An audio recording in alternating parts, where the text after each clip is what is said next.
കാത്തിരിപ്പുകൾക്ക് വിരാമമിട്ട് ഒമാനെയും UAEയും തമ്മിൽ ബന്ധിപ്പിക്കുന്ന റെയിൽ പദ്ധതി നിർമ്മാണ ഘട്ടത്തിലേക്ക് പ്രവേശിക്കുകയാണ്. ഇരു രാജ്യങ്ങൾക്കുമിടയിൽ ചരക്കുകളുടെയും യാത്രക്കാരുടെയും സുഗമമായ ഒഴുക്കിന് വഴി തുറക്കുന്ന പാത ഇനി ഹഫീദ് റെയിൽ എന്ന പേരിലാണ് അറിയപ്പെടുക.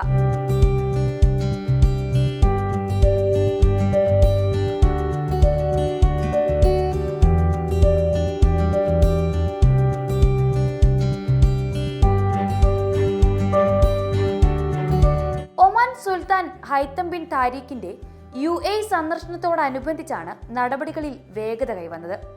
റെയിൽവേ കടന്നു പോകുന്ന മേഖലയിൽ സ്ഥിതി ചെയ്യുന്ന ജബൽ ഹഫീദിനെ സൂചിപ്പിച്ചാണ് ഹഫീദ് റെയിൽ എന്ന പേര് നൽകിയിരിക്കുന്നത്. ഇരു രാജ്യങ്ങളെയും ബന്ധിപ്പിക്കുന്ന 300 കിലോമീറ്റർ ദൂരത്തിലുള്ള റെയിൽ ശൃംഖലയാണ് വരുന്നത്. മണിക്കൂറിൽ 200 കിലോമീറ്റർ വേഗതയിൽ സഞ്ചരിക്കാൻ കഴിയുന്ന ട്രെയിനുകൾ അബുദാബിയെയും ഒമാനിലെ സുഹാറിനെയും ബന്ധിപ്പിക്കുന്ന രീതിയിലാണ് കുതിച്ചുപായുക. ചരക്ക് ട്രെയിനുകൾ മണിക്കൂറിൽ 120 കിലോമീറ്റർ വേഗതയിൽ വരെ ഈ പാതയിലൂടെ സഞ്ചരിക്കും. പാസഞ്ചർ ട്രെയിനുകൾ സുഹാറിനും അബുദാബിക്കുമിടയിൽ 100 മിനിറ്റിലും സുഹാറിനും അലായനുമിടയിൽ 47 മിനിറ്റിലും എത്തിച്ചേരും. പദ്ധതി പൂർത്തീകരിച്ചാൽ മേഖലയിൽ ചരക്ക് യാത്രാരംഗത്ത് വലിയ മാറ്റമാണ് പ്രതീക്ഷിക്കുന്നത്.